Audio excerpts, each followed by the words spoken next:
My greedy son-in-law thought I was just a senile old fool. He shoved fake documents in my face. Sign this immediately. He already pictured himself owning my $890,000 house. I simply smiled. I spotted the clumsy scam in seconds. Then they were both begging on their knees when the police stormed in. Before continuing, subscribe to the channel and write in the comments what time it is in your region right now. My name is Abner Harrison. I'm 67 years old, and I live in Portland, Oregon.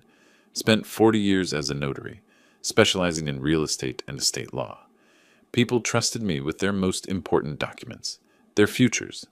I thought I'd seen every con, every scam. Turns out I hadn't seen the one coming from inside my own house. I live in a 2-story Craftsman on Hawthorne Boulevard, worth about $890,000 in today's market. It's not just a house to me. It's where I raised Shannon, my daughter, after her mother passed when she was 12. Every room holds a memory. My study on the second floor is lined with my clock collection, 47 timepieces, some dating back to the 1800s. I find peace in their mechanisms, in the precision of gears and springs working exactly as they should. 8 months ago, Shannon showed up at my door with tears in her eyes and her husband Jared beside her, wearing what I now recognize as a carefully practiced expression of concern. "Dad," she said, "we're in a bit of trouble. Jared's real estate business hit a rough patch. We might lose our apartment. Could we stay here for a few weeks? Just until we get back on our feet." What father could say no? Jared Coleman, that's what he calls himself now, is 38 years old, with the kind of smile that probably got him far in sales. Tall, well-groomed, always dressed like he's heading to a business meeting, even when he's sitting at my breakfast table. When he first started dating Shannon 4 years ago, I wanted to like him. I really did. He brought flowers, asked about my day, seemed genuinely interested in my clock collection. Shannon was happy, or at least she seemed happy, and that was enough for me. But people show you who they really are eventually. You just have to pay attention.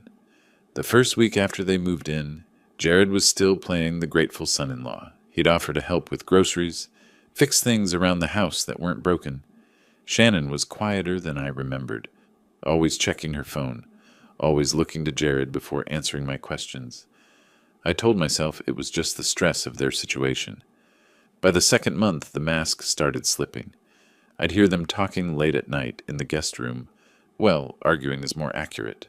Shannon's voice pleading, Jared's cold and dismissive. The words, "It's taking too long," and the old man came through my bedroom wall more than once. I'm not deaf, and these walls aren't as thick as they think.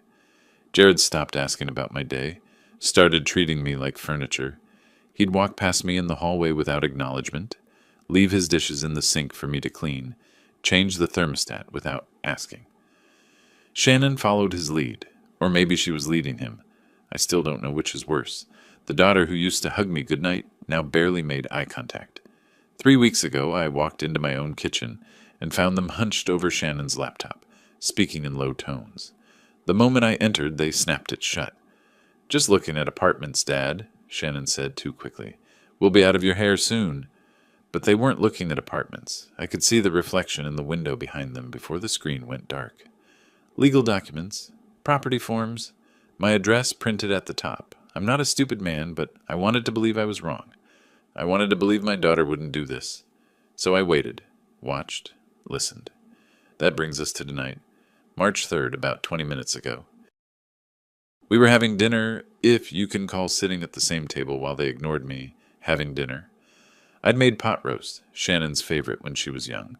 She pushed it around her plate like it was cafeteria food. Jared ate mechanically, checking his watch every few minutes. Then he stood up, left the dining room, and came back with a leather folder, the expensive kind lawyers use. He set it on the table next to my plate with a sound that seemed too loud in the quiet room. "Abner," he said, "not Dad, not even Mr. Harrison. We need you to sign these papers tonight." I looked up from my plate. "What papers?" "Insurance documents for the house. Standard stuff. The policy's expiring, and we need to get this processed immediately." He flipped open the folder, revealing a stack of forms with colored tabs, marking where signatures were needed.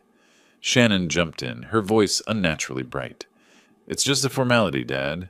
Jared knows someone who can get us a better rate, but they need it by tomorrow morning. It'll save you like $300 a month. $300 a month. As if I'm the kind of fool who doesn't read what he signs.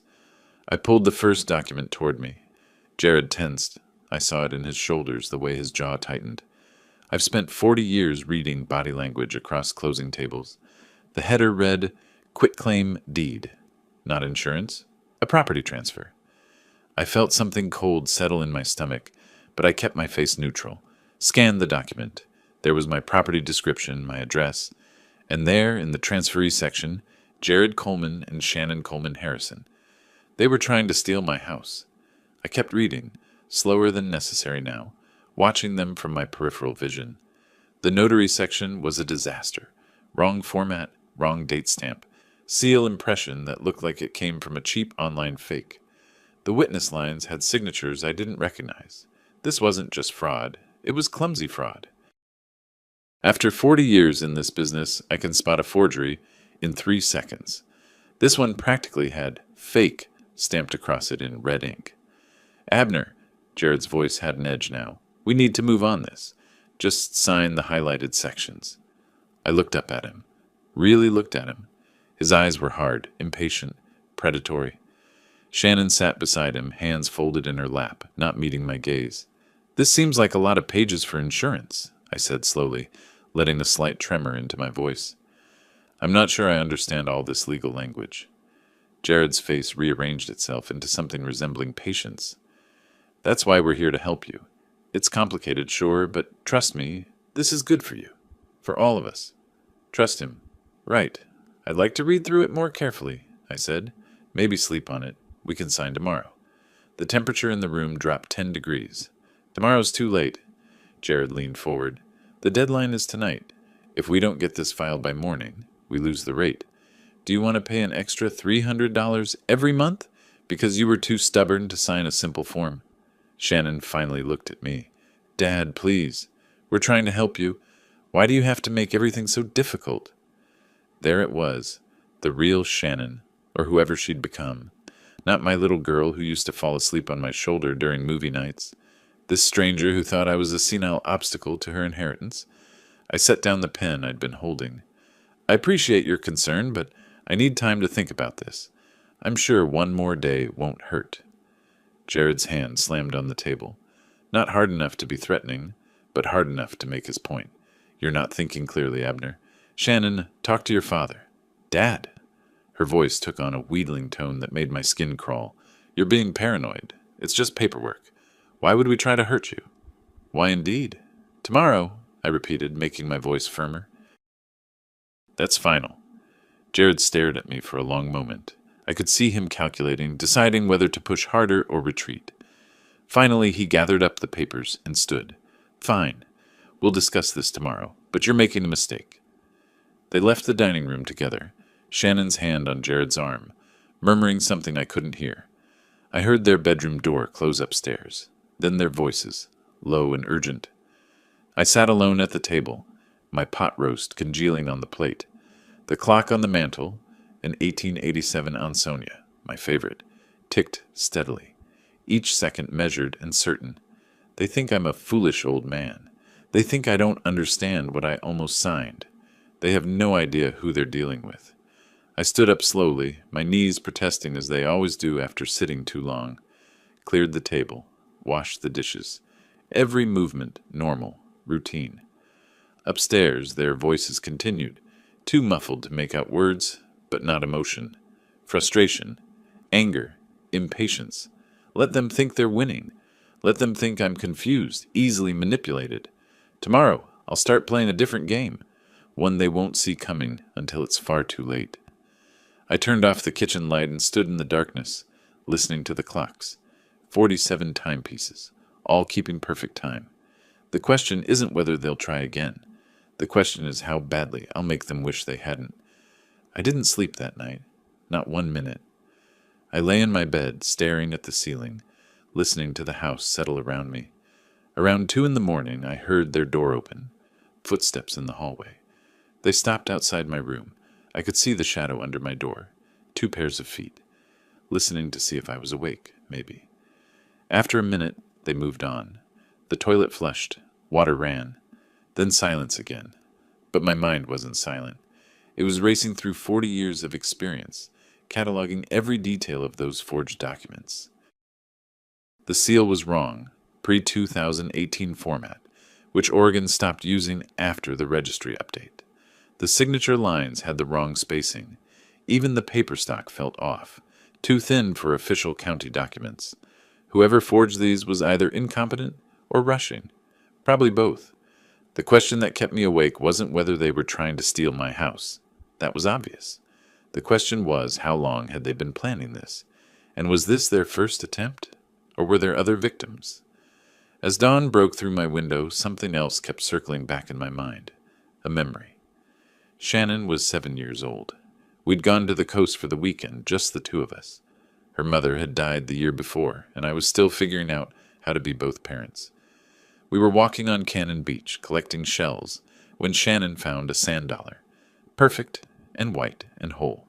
"Can I keep it, Daddy?" she asked, her small hand holding it up to the morning light. "Of course, sweetheart. You found it fair and square." She studied it carefully, turning it over and over. What if someone else lost it? What if they're looking for it? I knelt down beside her in the sand. Then they should have taken better care of it. When something's valuable, you don't just leave it lying around for anyone to take. She nodded solemnly and put the sand dollar in her pocket. I taught her that. And now, here we are. The irony wasn't lost on me as I lay there in the dark. I'd raised her to be careful with valuable things. Apparently, I'd forgotten to teach her that included trust. That included her father. At 6:30, I got up, showered, dressed, made coffee the same way I do every morning. 2 scoops, water to the 6-cup line, exactly 3 minutes to brew. Routine keeps you grounded when everything else is shifting. Jared came down around 8. He looked surprised to see me up, dressed, reading the newspaper at the kitchen table like nothing had happened. "Morning," I said, not looking up from the sports section. He poured himself coffee, watching me over the rim of his mug. "About last night?" "I've been thinking about those papers," I interrupted. "You're right. I was being difficult. It's probably just my age making me suspicious of everything."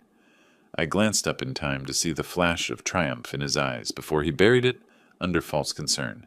"Not at all, Abner. It's smart to be careful. I appreciate you reconsidering. I'd still like to have my lawyer friend look at them, though, just for my own peace of mind. I'm sure you understand."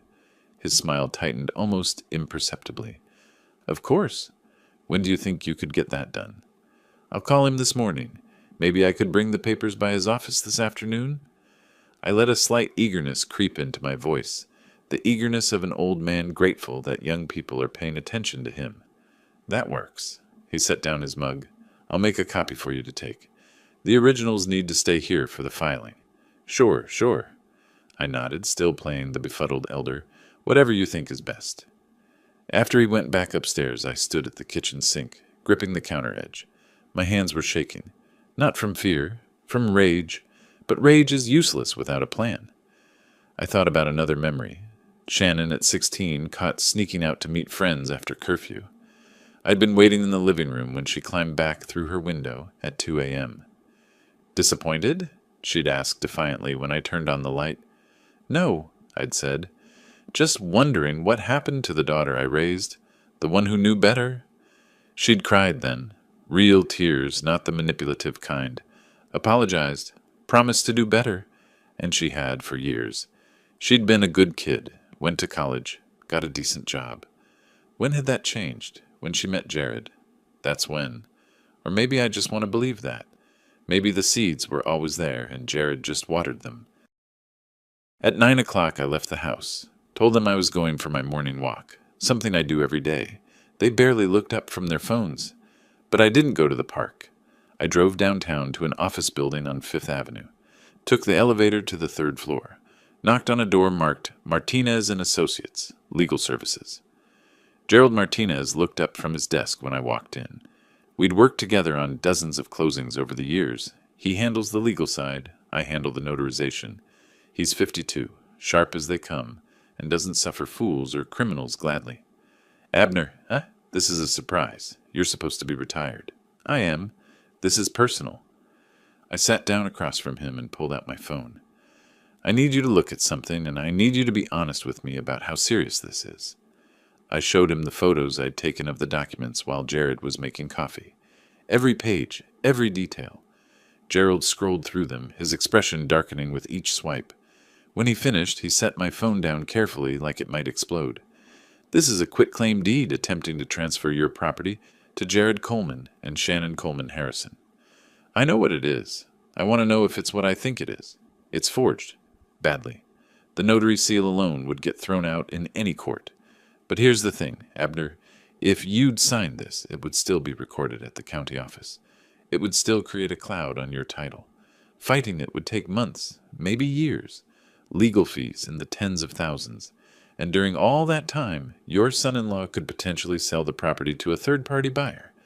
Then you're fighting not just him, but an innocent purchaser. My stomach turned over. So even though it's fake, it could work. Long enough to destroy you, yes. By the time the court sorted it out, he'd have your money and be long gone. Gerald leaned forward. You need to go to the police. Right now. This is attempted fraud, forgery, probably a dozen other charges. No, he blinked. No, not yet. An idea was forming in my mind. A cold, precise idea that felt like tumblers clicking into place. If I go to the police now, what happens? They arrest him, maybe. If the evidence holds up, he gets a lawyer, posts bail, claims it was a misunderstanding. Maybe he does a few months in county jail. Maybe he gets probation, and then he's out there, free to do this to someone else. What are you suggesting? I'm suggesting I want to know everything about Jared Coleman, his real background, his history, every place he's lived, every person he's conned, because a man doesn't get this comfortable with fraud without practice. Gerald studied me for a long moment. You want to build a real case, not just stop him, but bury him. Exactly. He pulled a business card from his desk drawer and slid it across to me. Saul Fisher, private investigator, former Portland PD detective, specialized in fraud cases. Tell him I sent you. I pocketed the card. How much? His retainer is usually $3,000. For someone like Jared, probably $3,000. $200 total for a comprehensive background check. He paused. Abner, are you sure about this? This is your daughter's husband. Your family. They stopped being my family when they tried to steal my home. I stood up.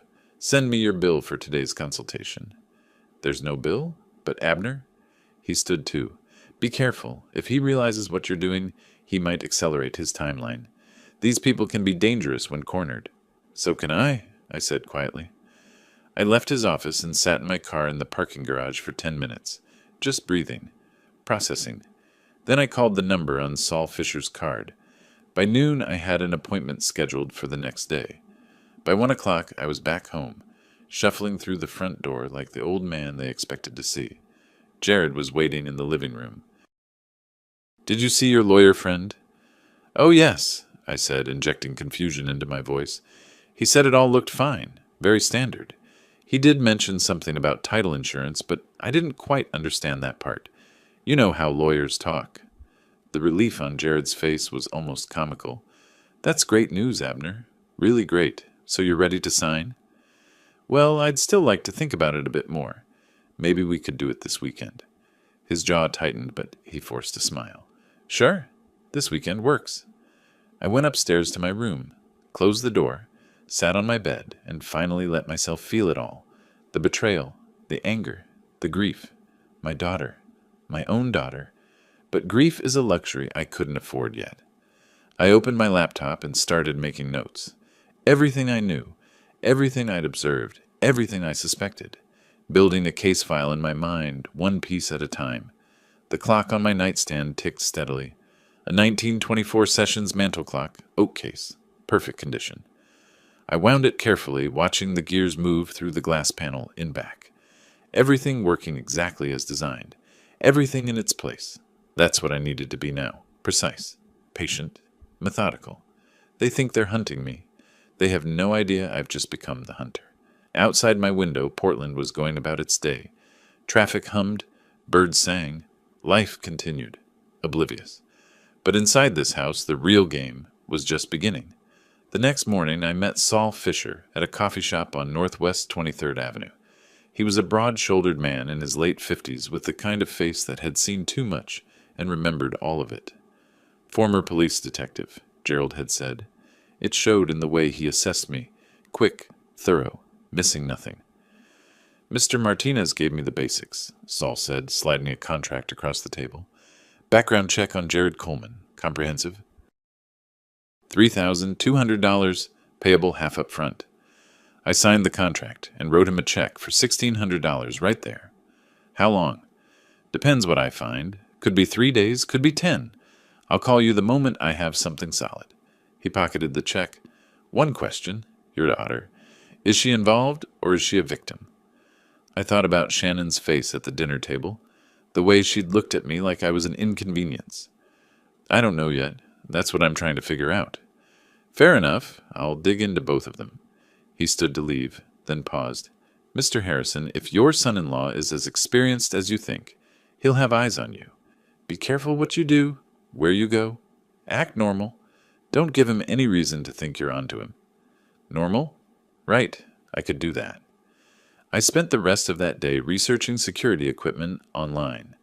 The next day, while Jared and Shannon were out, they'd mentioned something about looking at office spaces for Jared's new venture. I drove to an electronics store in Beaverton, 20 minutes outside Portland, paid cash for 3 wireless security cameras with audio recording, $4,800. The clerk, a kid who couldn't have been more than 25, explained how to set them up on my phone. These bad boys will record everything, he said enthusiastically. Motion-activated, cloud storage, crystal clear video. You worried about break-ins? Something like that, I said. That evening, after they'd gone to bed, I installed the cameras. One in the living room, tucked behind a picture frame on the bookshelf. One in the kitchen, positioned on top of the cabinet, where I kept my lesser-used serving dishes. The third in the hallway outside my study, angled to catch anyone approaching the door where I kept my important documents. Each camera was no bigger than a bottle cap. They'd never notice them. I tested the feed on my phone. Perfect angles. Clear audio. Everything I needed. Over the next few days, I played my role to perfection. The confused old man. I'd ask Jared the same question twice. Forget where I'd put my reading glasses. Make small errors that a younger, sharper person would never make. And Jared ate it up. Your father's really losing it, I heard him tell Shannon one afternoon. I was supposedly napping upstairs, but I was actually reviewing camera footage on my phone. He asked me 3 times today what day it was. This is going to be easier than I thought. Shannon's laugh was like ice. He's always been a little slow, even when I was a kid. That hurt more than I wanted to admit. But pain could wait. Right now, I needed information. The cameras captured everything. Jared pacing the living room while on phone calls, his voice low but not low enough. Shannon sorting through mail that wasn't addressed to her. Both of them sitting at my kitchen table. Laptops open, speaking in hushed tones about closing dates and transfer timelines. On the 4th day after installing the cameras, I got careless on purpose. Left my study door unlocked while I went for my afternoon walk. When I came back an hour later, the camera showed exactly what I'd suspected. Jared had gone into my study. He'd photographed several documents from my desk. Property deeds, bank statements, the title to my house. He thought he was being clever. He had no idea I was 3 steps ahead. That evening, Saul Fisher called. I've got something, he said. You're going to want to sit down for this. I was already sitting in my car in a grocery store parking lot. Engine off, windows up. Tell me. Jared Coleman has a record. 3 years back, Washington State. Suspected in a real estate fraud case involving an elderly couple. He convinced them to sign over their house for what he claimed was a refinancing. Walked away with $423,000 before they realized what happened. Case was dropped due to insufficient evidence. Turns out he'd covered his tracks pretty well. My hands tightened on the steering wheel. What else? That's just the beginning. I found similar complaints in California. 2 cases. Different names. Different women. Same pattern. He marries someone with family money, gets close to the parents, and then systematically drains them. Changes his name each time. Jared Coleman is his 3rd identity that I can confirm. What's his real name? Jared Baxter, born in Tacoma, did 2 years for check fraud when he was 25. Got out, cleaned up his act on paper, but clearly not in practice. Paper rustled on his end. Mr. Harrison, the total from the previous cases we can document, just over $2 million. And those are only the ones I found. There could be more. I sat in silence, processing. My daughter had married a serial con artist, and either she didn't know, which seemed impossible after 4 years, or she was helping him. There's one more thing, Saul continued. I talked to one of the previous victims, woman named Patricia Hoffman in Seattle. She said her daughter was involved, helped Jared gain access, played the loving daughter until the deed was done. Then they divorced, split the money, and moved on. Pattern suggests your Shannon might not be as innocent as you hope. The phone felt heavy in my hand. Send me everything you found, all of it. Will do? Mr. Harrison, be smart about this. Men like Baxter, they don't like being cornered. If he realizes you know, he won't realize anything. I'm just a confused old man, remember? I hung up and sat there in the parking lot for another 20 minutes, watching people come and go with their shopping carts. Normal people living normal lives. How nice that must be. When I got home, Shannon was in the kitchen making tea. She glanced at me, and for just a moment, I saw something in her eyes. Guilt? Calculation? I couldn't tell anymore. Hey, Dad. Want some tea? No thank you, sweetheart. The endearment tasted like ash, but I forced it out. I think I'll just head upstairs, feeling a bit tired. You feeling okay? You look pale. Just my age catching up with me, I suppose. She nodded, already losing interest, turning back to her phone. I climbed the stairs slowly, making sure my gait was appropriately elderly. In my room, I pulled up the camera feeds, and there they were, in the living room, thinking I couldn't hear them. He's getting worse, Jared said, more forgetful. We need to move faster. Shannon set down her tea. What if he won't sign? We've been patient, but...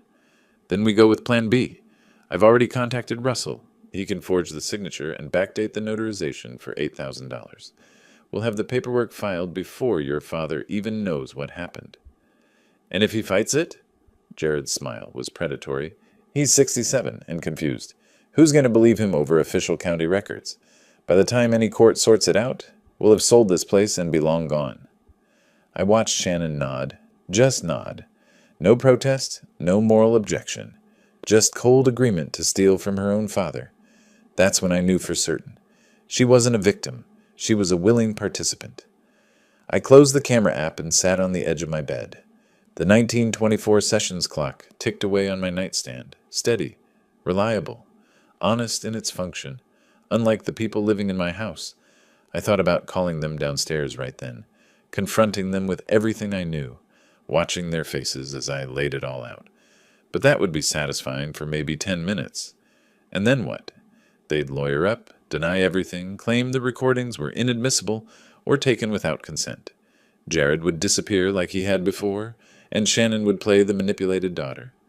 No, I needed them to incriminate themselves beyond any doubt. I needed proof so solid that no lawyer, no judge, no jury could question it. I needed them to actually commit the crime.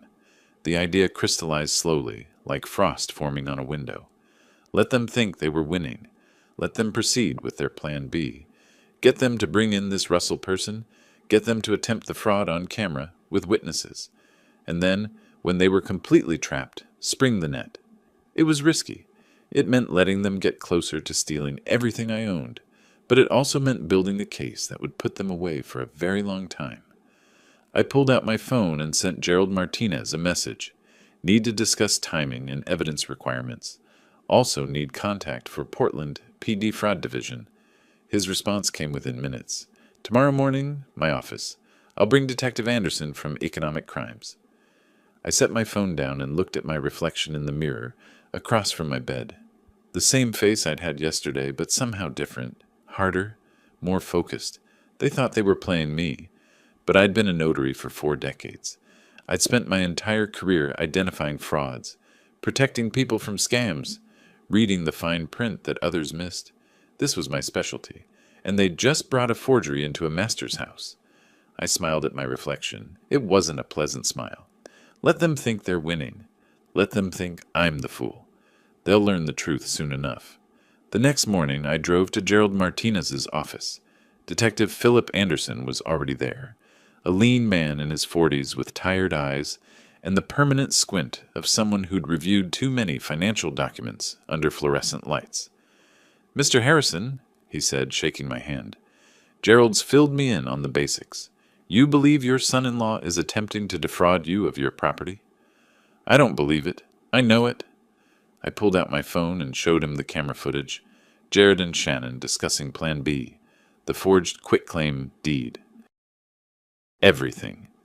Anderson watched in silence, his expression growing grimmer with each minute. When it finished, he sat back. "This is solid, but I need to be straight with you. Secretly recorded conversations in your own home are admissible in Oregon, but defense attorneys will try to tear them apart. What we really need is for him to attempt the fraud with a witness present, preferably law enforcement." "That's what I thought," I said. "So here's what I'm proposing. I tell Jared I've decided to sign. Set up a meeting. He'll bring his fake notary. You're there when it happens." Gerald leaned forward. "Abner, that's risky. If something goes wrong—" "Nothing will go wrong. I'll control the situation." I looked at Anderson. "Can you do it? Can you be there?" The detective considered.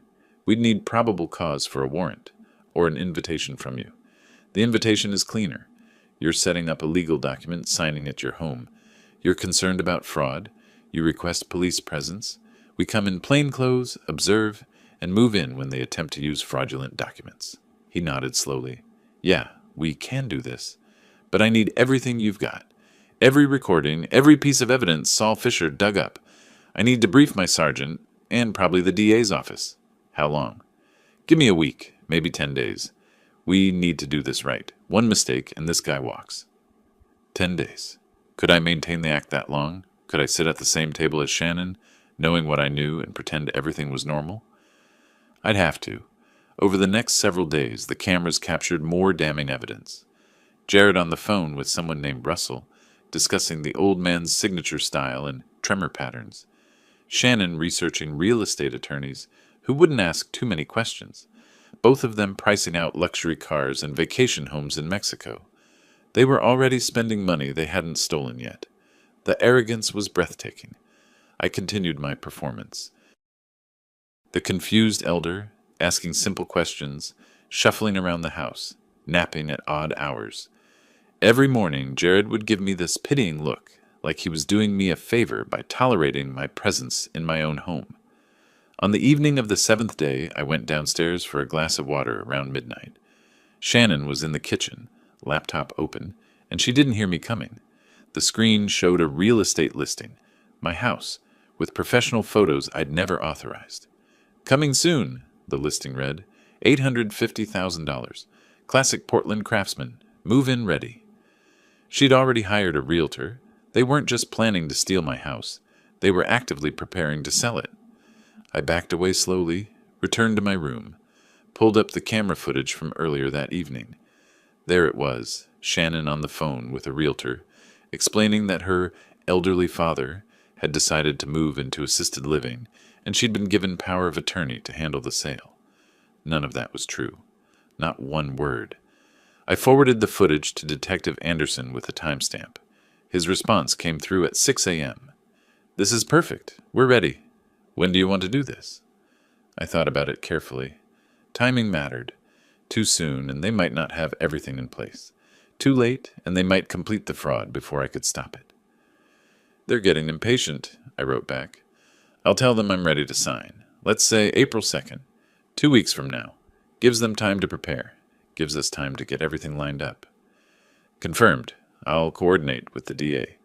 This is going to be federal since there's evidence of interstate fraud. FBI might want in." FBI. I sat with that for a moment. My son-in-law wasn't just a local con artist. He was the kind of criminal that warranted federal attention. That afternoon, I had what Shannon and Jared probably thought was a moment of clarity. I came downstairs, sat them both down in the living room, and said, "I've been thinking about those papers you wanted me to sign, the insurance documents." Jared's eyes lit up, but he kept his voice casual. "Oh, have you reconsidered?" I think I've been making this too complicated. Your family.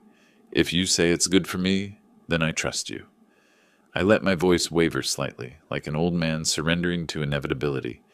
Let's just get it done. Shannon practically leaped up to hug me. Oh, Dad, that's wonderful. You won't regret this. I patted her back mechanically. When can we do it? I'd like to have it finished. All this uncertainty has been stressful.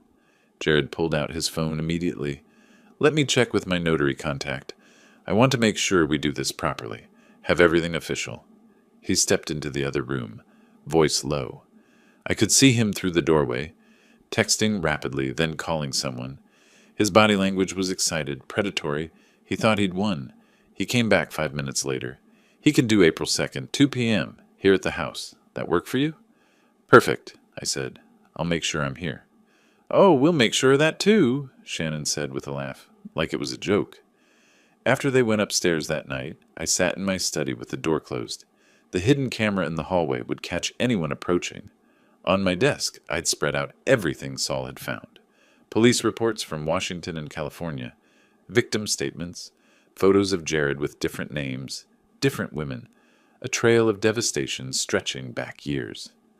My phone buzzed. A message from Detective Anderson. You're sure about this? Once we set it in motion, we're committed. If you want to back out? I'm sure, I typed back. April 2nd, 2 p.m. I'll let you know exactly when they arrive. We'll be ready.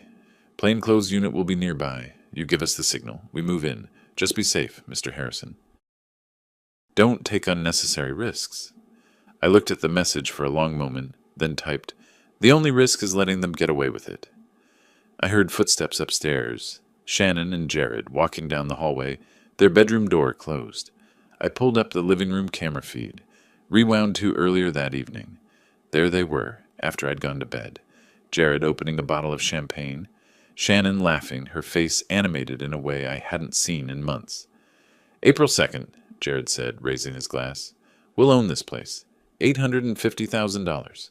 Minus Russell's cut. That's still over $800,000 for us. What about my dad? What about him? He's signing the papers willingly. If he tries to claim fraud later, we've got witnesses.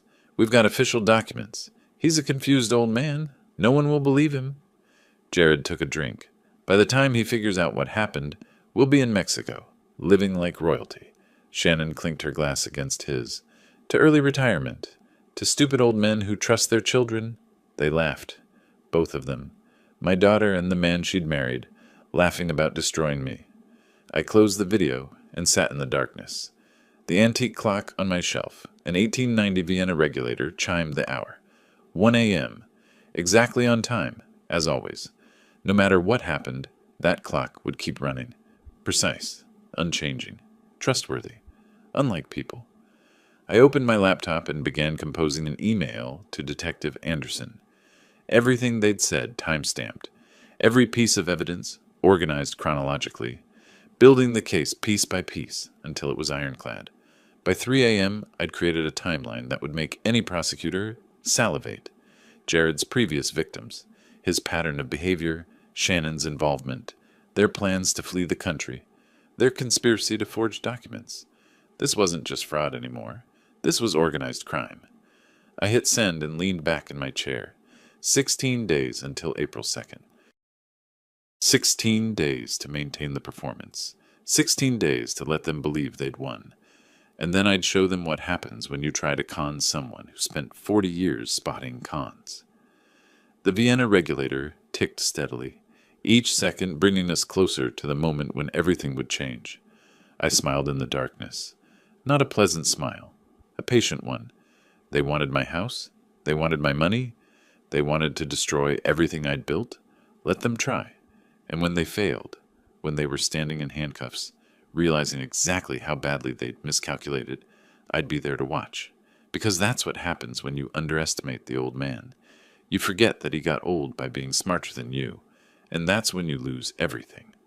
6 days after my meeting with Detective Anderson, I found myself back in Gerald Martinez's office.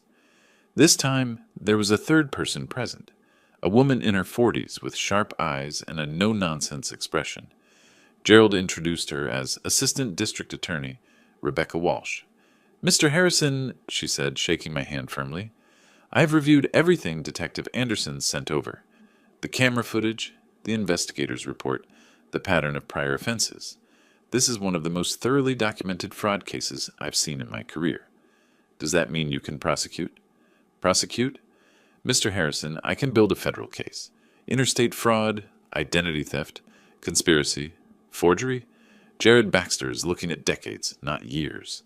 She opened her briefcase and pulled out a thick folder. But we need to catch him in the act, with witnesses. That's where you come in. Over the next hour, we mapped out the operation. Detective Anderson would position plainclothes officers in an unmarked van down the street. I'd wear a small audio recorder, not for evidence since Oregon is a one-party consent state, and my cameras covered that, but as a backup and for real-time monitoring.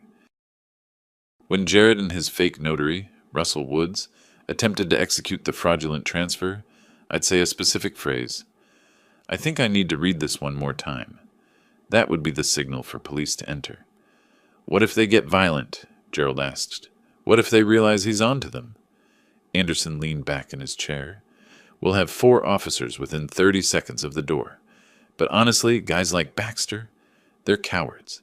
They run scams on elderly victims because they think they won't fight back. The moment they see badges, they'll fold. I hoped he was right. That evening, I drove to Eugene. Saul Fisher had been tracking Russell Woods for the past week, and today Woods had a meeting at a coffee shop on Willamette Street. I wanted to see the man who'd agreed to forge legal documents for $12,000. Saul was waiting in his car across the street. I slid into the passenger seat. That's him, Saul said, nodding toward the window. Russell Woods, 53, disbarred attorney, currently under investigation in Lane County for notary fraud. Your son-in-law sure knows how to pick his accomplices. I watched through the coffee shop window. Woods was a thin man with graying hair wearing a cheap suit. He sat alone, nervously checking his watch every few minutes. Then Jared walked in. The sight of my son-in-law made my jaw tighten. He looked relaxed, confident. He sat down across from Woods and immediately pulled out documents. Even from this distance, I could see Woods examining them, nodding. What are they doing? I asked. Saul adjusted his camera with the telephoto lens. Probably going over the final details? Signature placement, date stamps, witness names. Woods is showing him the fake seal he'll use. Click, click, click. The camera captured everything. Don't worry, Mr. Harrison. We've got multiple angles. This meeting alone adds conspiracy charges. After 20 minutes, they stood, shook hands. Jared slid an envelope across the table, probably half the payment up front. Then they left separately. I sat in Saul's car for a long moment after they'd gone. How many people has he done this to? Woods? Or your son-in-law? Both. Saul pulled out his notebook. Woods has been implicated in at least 7 fraudulent notarizations over the past 5 years. Never charged because victims didn't pursue it, or cases fell apart. As for Baxter, based on what I've found, he's successfully completed at least 3 major cons, totaling over $2 million. There are probably others we haven't uncovered. $2 million, stolen from people who trusted him, people like me. How many victims are still suffering? I asked quietly. 2 that I know of. The couple in Washington lost their home, had to move in with their son. The woman in California, Patricia Hoffman, lost everything. She's living in a studio apartment now, working at 68 years old because Baxter cleaned out her retirement. Something cold settled in my chest. This wasn't just about me anymore. This was about stopping a predator who'd been hunting vulnerable people for years. I drove home that evening with a clarity I hadn't felt in weeks. When I walked through my door, Shannon was in the kitchen making dinner. She looked up and smiled. Hey, Dad, you're just in time. I made your favorite, meatloaf. My favorite, she remembered. Or maybe she was just playing her part in this elaborate con, trying to keep me comfortable until they could strike. That's wonderful, sweetheart. Thank you. Jared came downstairs, freshly showered. Abner, good timing. We were just talking about April 2nd. You're still feeling good about signing those papers? Absolutely. I think it's the right decision. I kept my voice light, almost cheerful. In fact, I was thinking, after we sign, maybe we should celebrate. I could take us all out to dinner. Shannon and Jared exchanged a glance. Quick, but I caught it. "That sounds great, Dad," Shannon said. "Really great." We sat down to dinner. They were unusually attentive, asking about my day, laughing at my stories, playing the loving family. I matched their energy, playing the grateful father. But later that night, after they'd gone to bed, I pulled up the camera footage from earlier in the evening. There they were before I'd come home, in the living room. 6 more days, Jared said. 6 days and this place is ours. Shannon was pacing. What about after? What if he tries to fight it? He's 67 and confused. We've been documenting his forgetfulness for months. We'll say he signed willingly, that he was happy to pass the house to his loving daughter. Russell's paperwork will be perfect. Backdated, official-looking, everything. By the time any court questions it, we'll be in Mexico. You're sure about Mexico? I've already got accounts set up in Puerto Vallarta. Transferred half our savings yesterday. The day after we sign, we'll put this place on the market, then leave for a vacation. We'll never come back. Shannon nodded slowly. And what about Dad? What happens to him? Jared shrugged. That's not our problem. He can figure it out, or not. Either way, he won't have any money to fight us with. I closed the video and sat in the darkness. They were planning to leave me homeless, penniless. At 67 years old, they were going to destroy my life and disappear to another country. The next morning, I had a casual conversation with them over breakfast. You know, I said, buttering my toast, I've been thinking about the future. After we transfer the house, maybe I should look into those retirement communities. I saw a nice one in Beaverton the other day. Jared's eyes lit up. That's a great idea, Ebner. Really responsible thinking. Those places have medical staff, activities. Much better than living alone. And it would give you, too, the house to yourselves. Start fresh, you know? Shannon reached across and squeezed my hand. Dad, that's so thoughtful. We'd help you find the perfect place. The perfect place. Sure they would.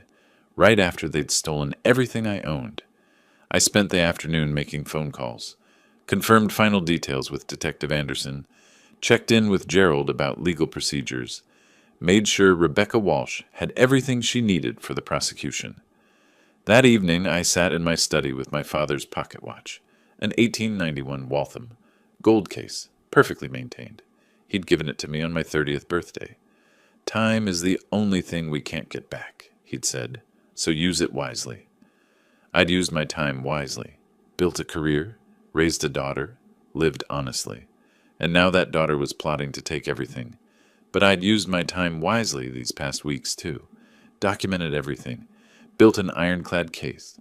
Set a trap so perfect they'd never see it coming. I wound the watch carefully, listening to the precise click of the gears. 4 more days until April 2nd. 4 more days until they learned what happens when you underestimate the old man who's been watching you all along.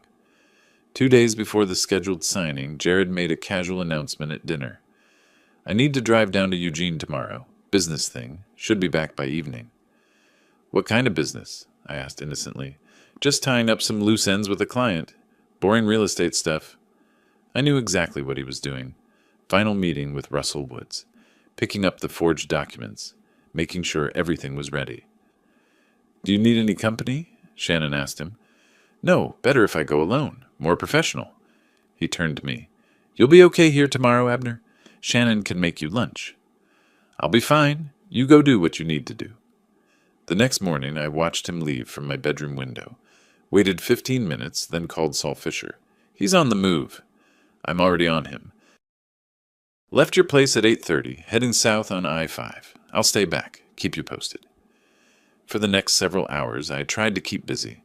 Organized my clock collection, read the newspaper, made small talk with Shannon when she brought me a sandwich at noon.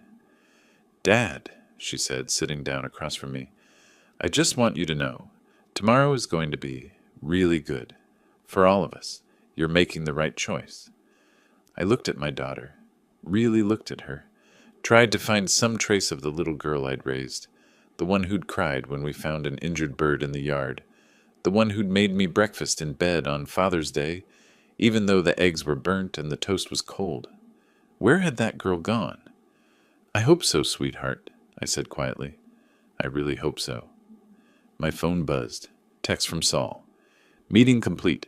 Package exchanged. Returning north. The package. the forged documents that would supposedly transfer my $890,000 house to them, signed with my fake signature, notarized by a disbarred attorney, backdated to make it look legitimate. That evening, I called Detective Anderson. "Tomorrow at 2 p.m.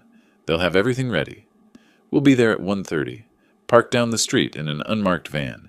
You'll have a wire, just a precaution. When you're ready for us to move in, say the phrase, 'I think I need to read this one more time.' That's it. We'll be through the door in 15 seconds. Mr. Harrison, I want you to know, you're doing the right thing.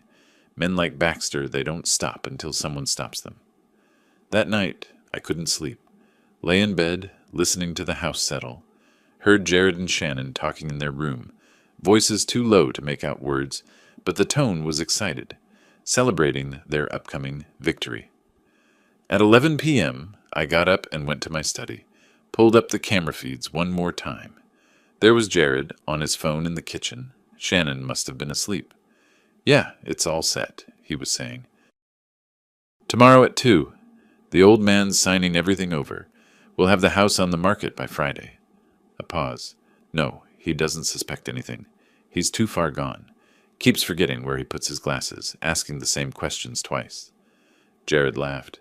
"Yeah, easy money. Easiest 800 grand I've ever made." I saved the recording and sat back. Easy money. That's all I was to him. Not his father-in-law, not Shannon's father. Just an easy mark. An old fool too stupid to realize he was being robbed. The next morning arrived gray and cold.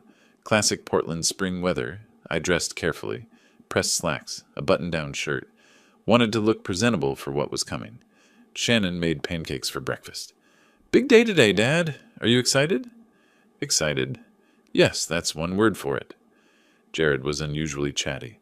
"So after we sign, I was thinking maybe we could go out for dinner. Celebrate properly. Your choice of restaurant." "That's thoughtful. Let's see how the afternoon goes." At 1:15, I excused myself to use the bathroom. Detective Anderson had arranged for an officer to drop off the recording device in my mailbox.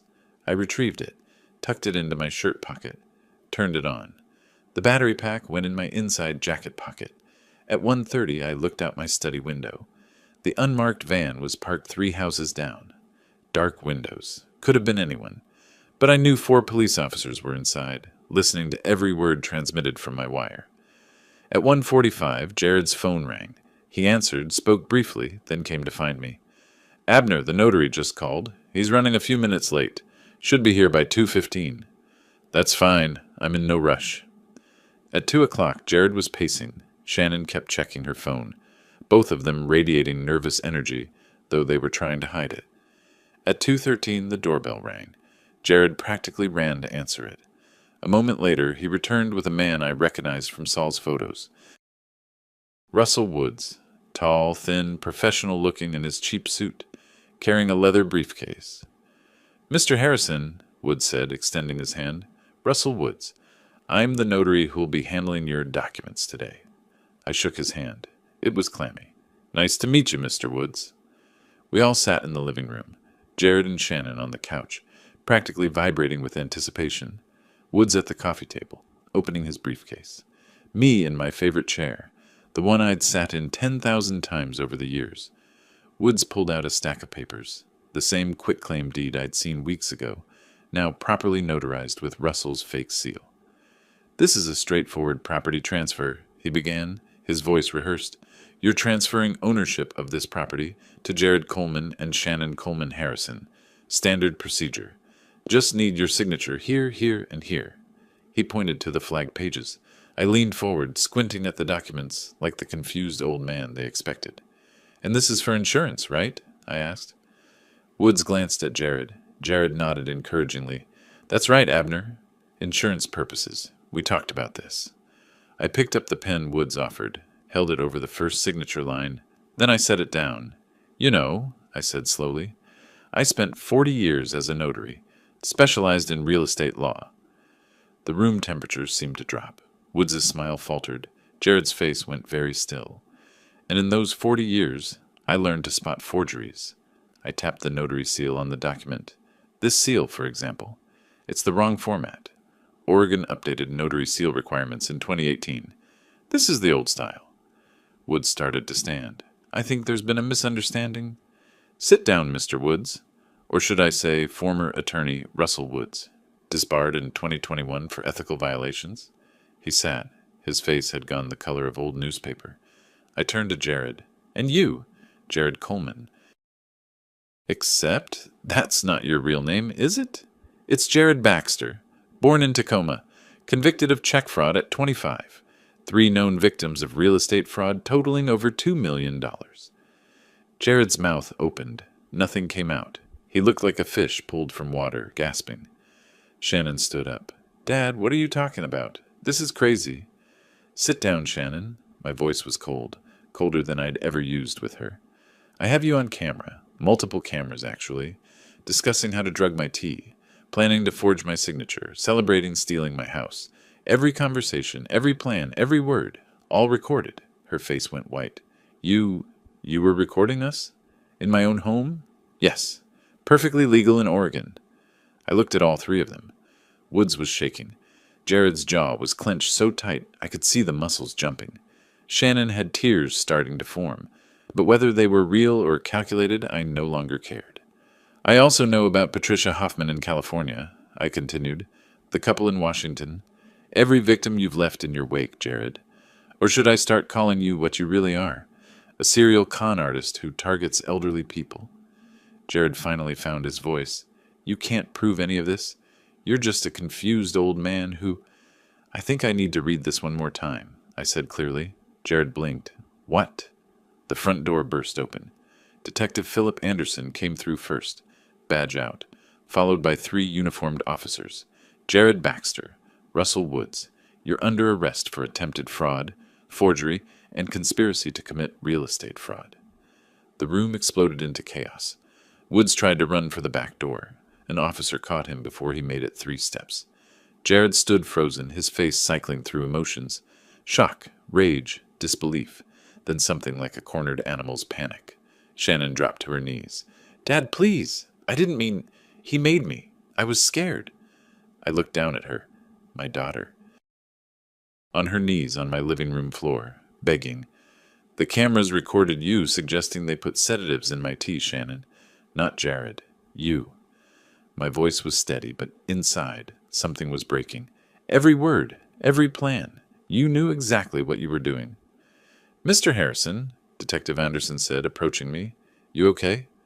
I'm fine. I watched as they handcuffed Jared. His face had gone from pale to red, veins standing out on his neck. You stupid old man, he spat. You think you've won? I'll beat this. I always beat it. Not this time, Anderson said, pulling him toward the door. We've got you on federal charges, interstate fraud. The FBI's already involved. You're done. As they let him out, Jared twisted back to look at me. The mask was completely gone now. Nothing left but rage and hatred. This isn't over. Yes, I said quietly. It is. They took Shannon out separately. She was crying, real or fake. I couldn't tell anymore. She called out to me as they walked her to the patrol car. Dad, please, don't let them do this. I'm your daughter. I stood in my doorway and watched the police cars drive away. Neighbors were coming out, watching. Lindsay Carter from next door approached cautiously. Abner, what's happening? Justice, I said. That's what's happening. I went back inside my empty house and closed the door, sat down in my chair. The forged documents were still on the coffee table, evidence bags beside them. My phone buzzed. Text from Detective Anderson. You did good today. Real good. We'll need you to come down tomorrow for a formal statement. But the DA says this is airtight. Baxter's looking at 20-plus years federal time.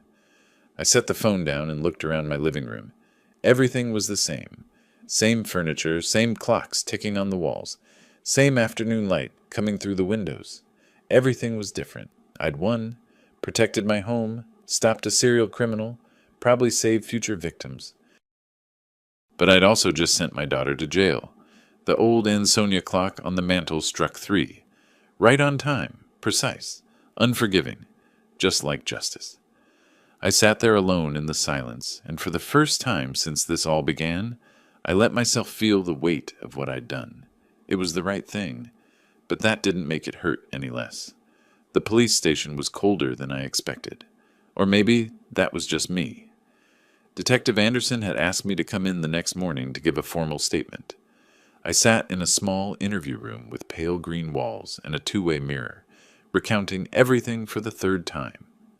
"And you're certain Shannon was a willing participant?" the detective asked, his pen hovering over his notepad. "The cameras don't lie. She suggested drugging me. She helped to plan the sale of my house. She knew exactly what she was doing." My voice was steady, but my hands weren't. I kept them folded on the table. "She's my daughter. But she made her choices." Anderson nodded slowly. "I know this isn't easy, Mr. Harrison. For what it's worth, you probably saved a dozen other people from becoming victims. Baxter would have kept going." Would have. Past tense. Because I'd stopped him. The next few hours were a blur. More questions, paperwork. Rebecca Walsh, the assistant district attorney, came in with news that made everything feel surreal. "The FBI is taking lead on this," she said, settling into the chair across from me. "Interstate fraud, multiple victims across state lines. This is federal jurisdiction now. They're looking at charging Baxter with conspiracy, wire fraud, identity theft, and about 6 other felonies. We're building a RICO case." "RICO?" I didn't follow. "Racketeer Influenced and Corrupt Organizations Act. Basically, we're arguing he was running a criminal enterprise. If it sticks, he's looking at 20 to 25 years minimum in federal prison." 25 years. Jared Baxter would be 63 when he got out, if he got out. "What about Shannon?" Walsh's expression softened slightly. "She's cooperating. Claims Baxter manipulated her, that she was afraid of him. The camera footage contradicts that narrative. But she's young. She's your daughter. The prosecutor might offer a deal. Reduced charges in exchange for testimony against Baxter." "How reduced?" "Could be probation with community service if she fully cooperates. Could be supervised release. Depends on what she gives us and how credible her testimony is." I sat with that information. Part of me, the father part, felt relief. The other part, the one that had watched her on camera plotting to drug me, felt nothing but cold certainty. She'd made her bed. "Russell Woods is singing like a canary," Anderson added.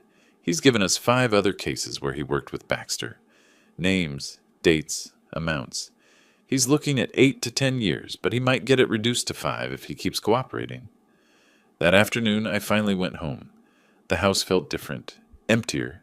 The living room where the confrontation had happened yesterday seemed staged, like a movie set waiting for actors who'd never return. Lindsay Carter, my neighbor, knocked on my door around dinner time. She's a widow in her early 60s, lived next door for 15 years. Always friendly, always respectful of boundaries. "Abner, I saw the police cars yesterday." She held a casserole dish.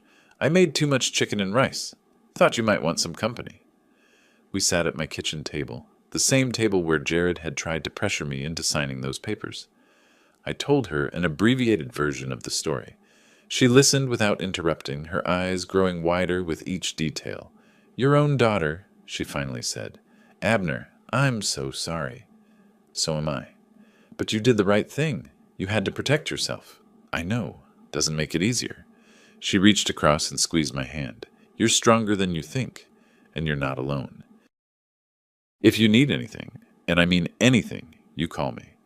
Even if it's 3 in the morning and you can't sleep." After she left, I sat in my study, looking at the hidden cameras I'd installed. They'd served their purpose. Time to take them down. But as I reached for the one in the living room, my phone rang. Gerald Martinez. "Abner, I've got news. The FBI located accounts in the Cayman Islands and Mexico under various names tied to Baxter. They're talking about $4 million. $4 million? This guy was more successful at his con than we realized. $4 million stolen from people who'd trusted him. People like me who'd opened their homes and their hearts. There's something else," Gerald continued. "2 of his previous victims, the couple from Washington and Patricia Hoffman from California, they want to meet you. They're coming to Portland for the preliminary hearings. They want to thank you personally." "Thank me? For what? For being lucky enough to recognize the con? For having the resources to fight back?" "Sure," I said. "I'll meet them." Over the next few days, more details emerged. Russell Woods had been working with Jared for 3 years. They'd successfully completed 4 major frauds before attempting mine. Each time, they'd target elderly homeowners through a female accomplice who'd gain access to the family. Shannon wasn't the first daughter to betray her father for Jared Baxter, but if I had anything to say about it, she'd be the last. On the fourth day after the arrests, Gerald called again. Shannon wants to see you. She's out on bail, ankle monitor, supervised release. Her lawyer says she wants to apologize in person. My first instinct was to refuse. I'd said everything I needed to say while she was being handcuffed on my living room floor. But curiosity won out. Or maybe it was that stubborn paternal instinct that hoped, despite everything, that my daughter might show some genuine remorse. When? Tomorrow afternoon, 2:00. Her lawyer will be present. So will I, if you want. Yes, I want you there. That night, I couldn't sleep. Kept replaying memories. Shannon at 6, learning to ride a bike. Shannon at 12, crying in my arms after her mother's funeral. Shannon at 18, graduating high school, so proud and full of promise. Where had I gone wrong? Or had I? Maybe some people just make bad choices, regardless of how they're raised. Maybe love and good intentions aren't enough. The next afternoon, they arrived. Shannon's lawyer was a sharp-looking woman in her 30s named Patricia Morrison. Shannon looked terrible, pale, hollow-eyed, her hair pulled back in a messy ponytail. Nothing like the confident woman who'd helped plan to steal my home. We sat in my living room. The irony wasn't lost on me. This was where it had all come crashing down 3 days ago. Shannon couldn't meet my eyes. Dad, I don't even know where to start. The beginning works, I said flatly. She took a shaky breath. I was stupid. So incredibly stupid. Jared, when I met him, he was charming and successful, and he made me feel special. But then things changed. He started talking about money, about how unfair it was that you had so much and we were struggling. I offered to help you, multiple times. I know. Her voice cracked. I know you did. But Jared, he said, accepting help from you made us look weak. He said we needed to take control of our own future, and somehow, over time, that turned into this plan to... She couldn't finish the sentence. To steal my house, I finished for her. Yes. Tears were streaming down her face now. I told myself it wasn't really stealing because eventually it would be mine anyway, right? When you passed away, I convinced myself we were just accelerating the inevitable. And the sleeping pills you suggested putting in my tea? Was that also accelerating the inevitable? She flinched like I'd slapped her. I never actually did that. I just said it. I was frustrated and angry and willing to drug your father to steal from him. Patricia Morrison, her lawyer, interjected. Mr. Harrison, Shannon is fully prepared to cooperate with the investigation. She's given the FBI detailed information about Jared's operations, his contacts, his financial networks. She's taking full responsibility for her actions. I looked at Shannon, really looked at her, tried to find some piece of the daughter I'd raised. Maybe she was in there somewhere, buried under bad decisions and worse influences. Shannon, I have one question. Just one. Were you ever going to tell me the truth? If I'd signed those papers, if the fraud had worked, were you planning to come clean at some point? She was quiet for a long moment. Then quietly, no. We were going to Mexico. We'd already transferred money, found an apartment in Puerto Vallarta. The plan was to disappear.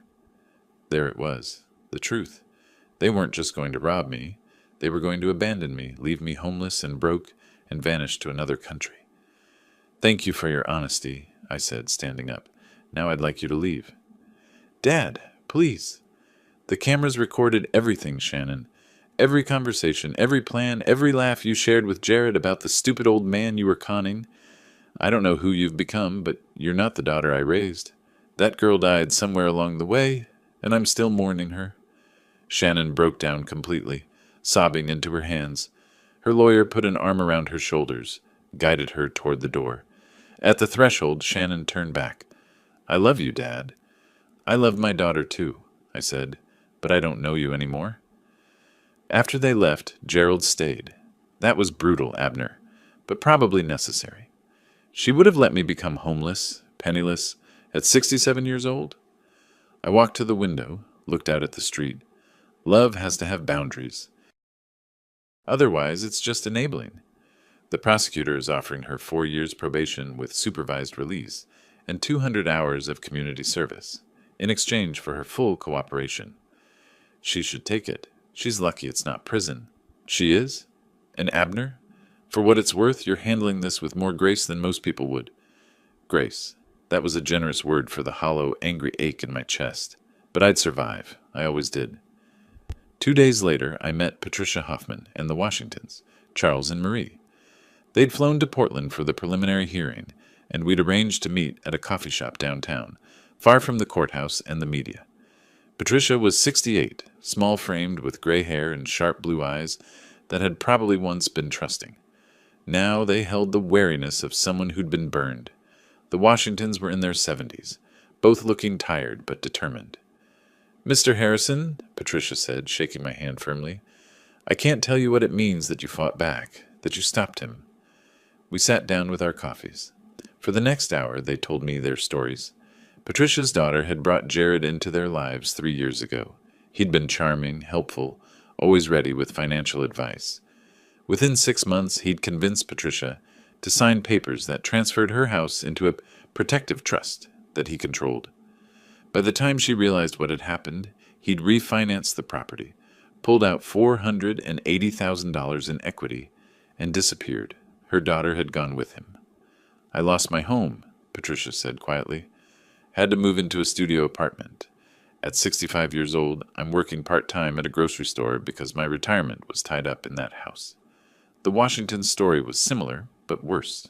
Charles had been recovering from a stroke when their son-in-law, yes, another family connection, had helped them restructure their finances. $423,000 vanished. They'd spent 2 years fighting legal battles before the case was dropped due to insufficient evidence. "We knew he did it," Marie said, her voice hard, "but we couldn't prove it. He was too careful. Until now. The FBI says your evidence, the cameras, the recordings, the investigators' work, it's helping them build cases for all of us," Charles added. "They're trying to recover some of the money from his offshore accounts." "Some?" I asked. "He spent a lot of it. Luxury cars, expensive trips, gambling, but there might be $1 million or so they can recover. Split between all the victims, it's not much, but it's something. $1 million, out of $4 million stolen. The rest was gone, spent on Jared's lifestyle while his victims struggled. I'm sorry," I said. "I'm sorry he did this to you. I'm sorry it took someone like me to stop him." "Don't apologize," Patricia said firmly. "You did what we couldn't. You had the resources, the knowledge, and the courage to fight back. You saved other people from going through what we went through." Later that evening, Detective Anderson called with an update. "Baxter's trying to negotiate a plea deal. His lawyer is arguing that Shannon was the mastermind, that she manipulated him into targeting you." I almost laughed. "That's absurd. The man's a serial criminal with 3 prior victims." "We know. The prosecutor's not buying it, but Baxter's lawyer is pushing hard. They're claiming Shannon seduced him, convinced him to target you, that he was just following her lead. He's trying to flip the script, make himself the victim." "Exactly. It's a desperate move. Won't work, but it tells us he's scared." The preliminary hearing was scheduled for the following week. Gerald prepared me for testimony, running through potential questions, making sure I was ready for Jared's defense attorney to attack my credibility. "They'll try to paint you as paranoid," Gerald said. "They'll suggest you misinterpreted innocent conversations. They'll claim the cameras were invasive and your motives were suspicious. Let them try. The recordings speak for themselves. They do, but juries can be unpredictable. We need you calm, factual, unshakable." The night before the hearing, I sat in my study, reviewing everything one more time. The timeline, the evidence, the recordings, making sure I had every detail memorized. My phone rang. "Unknown number," I answered cautiously. "Abner," Shannon's voice, barely a whisper. "Please don't hang up." I should have. Should have ended the call immediately, but I didn't. "What do you want, Shannon?" "I need you to know I'm testifying. Against Jared. I'm telling them everything, all the previous cons, all the planning, everything I know. Your lawyer already told me you're cooperating. No, I mean everything. Things the FBI doesn't even know yet. About other victims, other accounts. I'm burning every bridge with Jared to make this right. Why? Because you're my father. Because I destroyed something that can never be fixed. But maybe I can stop him from doing it to anyone else. Because... Her voice broke. Because I'm so ashamed of what I became. I wanted to stay angry. Wanted to keep that cold distance. But I heard something in her voice I hadn't heard before. Genuine remorse. Real understanding of the damage she'd caused. Are you safe? I asked, surprising myself. I have a protective order. Jared's not allowed to contact me. His lawyer tried, but the prosecutor shut it down. They know he'll try to intimidate me into silence. Good. Dad, I don't expect forgiveness. I know I don't deserve it. But I want you to know that when I testify, I'm not doing it for a plea deal. I'm doing it because it's right. Because you taught me to do what's right, even when I forgot for a while. After we hung up, I sat in the darkness for a long time. The clocks ticked around me, marking seconds and minutes and hours. Unchanging, reliable, unlike people, unlike trust, unlike love. But maybe there was something salvageable in Shannon, some piece of the girl I'd raised, fighting her way back to the surface. Or maybe I was just a foolish old man, hoping for redemption that would never come. The next morning I dressed in my best suit. Gerald picked me up at 9, and we drove to the federal courthouse downtown. Media vans were already parked outside. This case had become news. Serial con artist caught by retired notary, read one headline. Daughter betrays father in $800,000 fraud, read another. Inside, the courthouse was intimidatingly formal. Security, metal detectors, long hallways echoing with footsteps and hushed conversations. And then I saw him, Jared Baxter in an orange jumpsuit, handcuffed, flanked by 2 federal marshals. He looked smaller somehow, less threatening, just a man who'd gotten caught. Our eyes met across the hallway, his face twisted into something between rage and contempt. He mouthed something I couldn't quite make out, but the intent was clear, a threat, a promise of retaliation. I smiled at him, just a small, cold smile, and watched his face go pale as he realized, truly realized, that he'd underestimated me, that his con had failed, that his carefully constructed world was collapsing around him. Come on, Gerald said, guiding me past. Let's go make sure justice is served. As we walked into the courtroom, I felt something shift inside me. The grief and anger were still there. The sense of betrayal, the loss of my daughter, the violation of my home and trust, all of it remained, but underneath it was something else, something harder and colder and more certain. I'd been a victim, but I'd refused to stay one. I'd fought back, and I'd won. And now I'd make sure Jared Baxter paid for every person he'd hurt, every family he'd destroyed, every trust he'd betrayed. The judge entered. We all stood, and the real reckoning began. The trial lasted 3 weeks. I took the stand on the second day, describing everything calmly. The fake documents, the hidden cameras, the recordings of their plotting. Jared's defense attorney tried to shake me.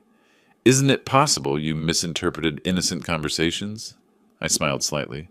I can tell the difference between innocent conversation and conspiracy to commit fraud. The jury liked that. Shannon testified, detailing how Jared had groomed her, shown her his previous scores, convinced her it was victimless. He told me my father wouldn't miss the money, she said through tears, that we deserved this. Russell Woods admitted to 7 fraudulent notarizations over 3 years. Patricia Hoffman described working at 68 because Jared stole her retirement. The Washingtons broke down explaining how they'd lost their family home. Through it all, Jared maintained his innocence, claimed Shannon seduced him, that I was a vengeful old man. The jury deliberated 6 hours. Their verdict was unanimous. Guilty. Jared's face went pale. He gripped the table, knuckles white. His mask slipped completely. Just a small, pathetic man who'd built his life on lies. 3 days later came sentencing. Judge Martha Reeves looked down at Jared over her reading glasses. I have never seen such callous disregard for human suffering. You targeted the vulnerable, destroyed families, stole life savings. She sentenced him to 22 years in federal prison without parole. Russell Woods got 8 years. Shannon received 4 years supervised probation, 200 hours community service, and no contact with me without permission. After sentencing, Patricia Hoffman hugged me outside the courthouse. Thank you for being brave enough to fight. That evening I walked through my empty house, took down the remaining cameras. On the mantel was Shannon's photo at 6 years old, holding my hand. I studied it, then put it in a drawer. Maybe someday, but not today. Lindsay brought dinner. You're stronger than you know, she said. Maybe. Or maybe I was just a man who'd refused to be a victim. That night, Patricia Hoffman's letter arrived. Because of your courage, the FBI recovered $843,000. I'll receive about $200,000, enough to finally retire with dignity. You gave me that. You gave all of us that. I folded the letter carefully. Justice had been served. It wasn't pretty or painless, but it was right. Months passed. Spring became summer in Portland. I settled back into routines. Morning walks, afternoon reading, maintaining my clock collection. I removed all traces of them from my house, repainted the guest bedroom into something mine alone. In early June, the Oregonian ran a feature, how a 67-year-old notary outsmarted a serial con artist. My phone didn't stop ringing for days. One call stood out. Gail Johnson from California, 69, one of Jared's earlier victims. Because of you, the FBI recovered enough that I can finally retire. You saved more than just yourself. You saved all of us. Saul Fisher met me for coffee, sliding a check across the table. $34,000. Reimbursement for cameras, investigation, legal costs. You earned it. If the other victims could accept restitution with dignity, so could I. The FBI sent certificates of appreciation. My evidence had helped arrest 10 people, recover millions, save hundreds of potential future victims. One old man with hidden cameras. That's all it took to bring down an entire network. I framed the certificate in my study, a reminder that ordinary people can fight back. One Sunday afternoon, I sat by the window with my father's pocket watch. Outside, Portland hummed with summer life. Inside, my house was quiet. My quiet. My peace. I thought about everything. The betrayal, the planning, the confrontation, the trial. I'd survived. More than that, I'd won. Protected my home, stopped a criminal, helped other victims find justice. The cost was high. I'd lost my daughter, at least for now. But I'd learned I was stronger, smarter, more resilient than I'd known. At 67, I'd transformed from victim to victor, from prey to predator. I wound the watch, listening to it tick, constant, reliable, honest, like me. I stood, placing the watch on its shelf among my collection. 47 timepieces, all keeping perfect time. The afternoon sun cast shadows through my house, my home, the place I'd protected. As I walked to the kitchen to make dinner, just myself, in my own house, on my own terms, I felt something I hadn't felt in months. Peace. Justice had been served. The right people were in prison. Victims received restitution. And I was here, living my life. It wasn't the ending I would have chosen, but it was the ending I'd earned, and sometimes that's enough. If you like this story, please like this video, subscribe to the channel, and share your impressions of this story in the comments. To listen to the next story, click on the box on the left. Thank you for watching,